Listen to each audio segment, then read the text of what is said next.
Yan. Si General Torre po ay may pinatupad na di umano 5 minutes response. Ano nga ba itong 5 minutes response na ito? Ito po yung programa ni General Torre bilang PNP or Chief PNP sa Pilipinas na hikayatin lahat ng mayor sa Metro Maynila.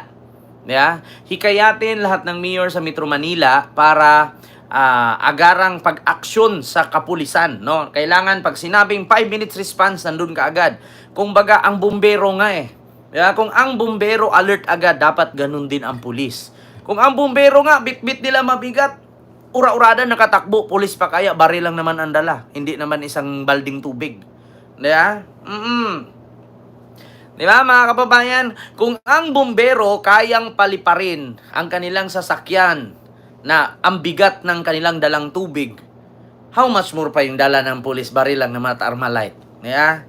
Hindi naman sila nagbubuhat dyan ng 10 cubic na tubig. So ito po mga kababayan, pakinggan natin si General Torre. Ito po ang kanyang programa. 5 minutes response ng PNP. Maganda nga ba ito? Pakinggan po natin. Ito po siya. Naglo-loading lang. Ito na, bubulyuman natin. Eto na, nasaan na? I've already requested some of the mayors, and I'm going to actually request Mayor Zamora as the chairman of the ARPOC NCR to support us on this project. Ang 911 is already available. Diyan dadaan ang mga report ng ating mga kababayan at yan ang magdi-dispatch ng ating mga responding units sa baba. We're going to middle ground muna. 5 minutes sa buong Metro Manila at I've already requested some of the mayors, and I'm going to actually request Mayor Zamora as the chairman of the ARPOC NCR to support us on this project. Ang 911 is already available. Diyan dadaan ang mga report ng ating mga kababayan at yan ang magdi-dispatch ng ating mga responding units sa baba. Napanood nyo mga kababayan, narinig nyo. Merong programa si General Torre ngayon na kung saan ito'y tinatawag niya na 5 minutes response. Mas mabilis pa sa 911 ito. Halimbawa, meron kang problema. Ngayon, may nasunugan, may bata na nasamid, nakakain ng barya. Parang sa Amerika ba? Halimbawa, merong public disturbance, ganyan. Tawag mo lang sa 911, automatic 5 minutes response nandyan. Pero, in Metro Manila lang. Wala pa yung sa kasi pag-aaralan pa yan. Hindi katulad sa Metro Manila kasi nandito sa city agad. Hindi po katulad pag sa Mindanao kasi, paano kung bundok-bundok pa? So hindi masyadong ma-accommodate, di ba? So ito nga mga kababayan, speaking of 5 minutes response ni General Torre, mga kababayan, hindi ito kayang gawin ni Bato de la Rosa. Hindi ito kayang gawin ng senador ninyo. Senador ng mga Duterte pala. Speaking of 5 minutes response, ito agad ang balita mga kababayan. Nakapasok agad sa atin. Ito na. Kalawit News Broadcast. Ito po galing sa Facebook page ng Kalawit News Broadcast. Ito po, dahil po sa 5 minutes response na programa ni PNP Chief General Torre. Ito, good news ito 10 miyembro ng manhole gang. Tiklo sa 5 minutes response ni PNP Chief General Torre III. Kalaboso ang 10 miyembro ng manhole gang na tirador ng mga underground PLDT cable ang nasakote sa 5 minutes response ni PNP Chief General Nicolas Torre III. Nadakip ang mga suspek sa bahagi ng barangay Don Bosco, Parañaque habang nakaalerto at nagpapatrolya ang mga pulis sa lugar. Ayon kay Parañaque City Chief of Police Colonel Melvin Montante, 8 sa 10 suspek na aresto ay pawang mga residente sa Tondo. Nako, taga Tondo Dadamay nyo naman yung mga matitino dyan. Pawang mga residente sa Tondo, Maynila habang 2 ay taga Valenzuela City batay sa ulat na nasa 625,000 pesos ang halaga ng mga PLDT cables mula sa ilalim ng manhole.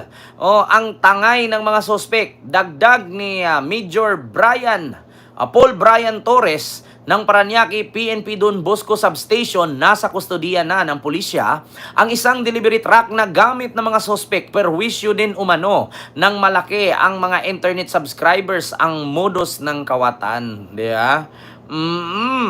perwisyo din umano ng malaki sa mga, ayan po mga kababayan ha, ang bilis oh. Ang bilis po ng aksyon ng 5 minutes response, no? Ito pa. Oh. Bukod dyan mga kababayan, ayan po yung mga ninanakaw nilang kable. Ang bilis-bilis, di ba? Oh, kita nyo? Mga kababayan, yung mga kable. Oh, ayan sila, oh. Nahuli. Ayan. Oh, tiklo. Ayan sila ngayon. Oh, dyan sila dumadaan. Kung sa Valenzuela, mayroong babaeng galing sa kanal. Ito naman, may mga lalaking magnanakaw ng wire sa ilalim pa rin ng kanal. Oo. Di ba, mga kababayan?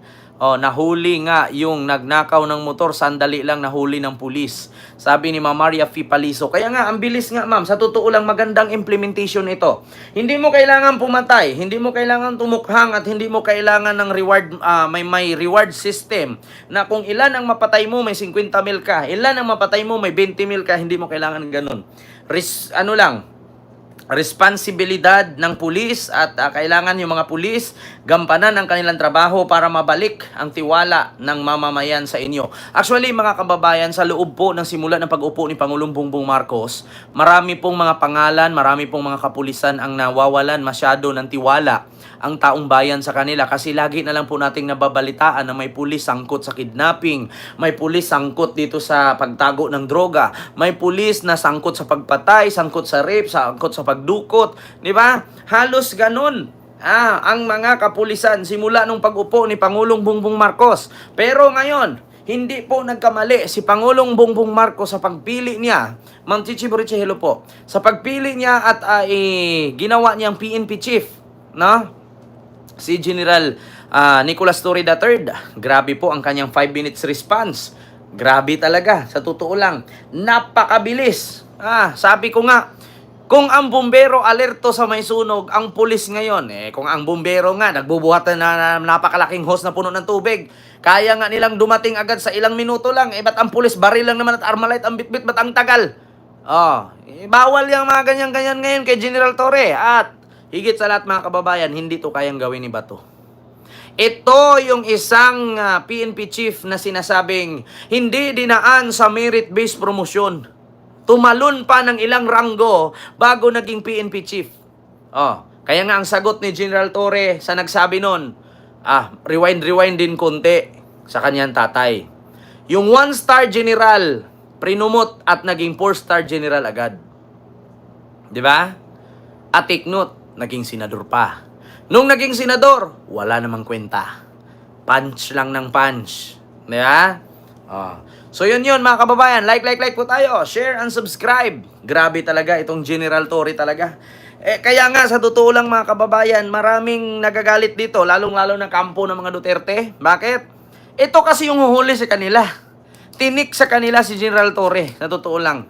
Ito yung huhuli kay Bantag. Ito yung huhuli kay Roque, ito yung humuli kay Kibuloy, yun yung humuli kay Digong. Talagang masakit at tinik talaga sa kanila si General Torre. Di ba, Ma'am Ami Campbell?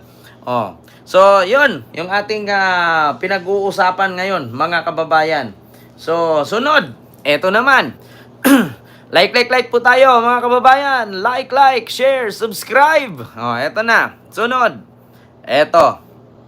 Mga kababayan, huwag po kayong magalit sa akin kung sakali man na sasabihin ko to, lalong-lalo na may mga DDS na nood sa akin dyan. Huwag kayong magalit sa akin kasi pag nagalit kayo, talo kayo. Bakit?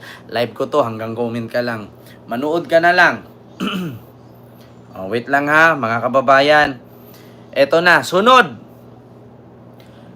PBBM Project versus Duterte Project. Ito, programa ni Marcos versus programa ni Duterte.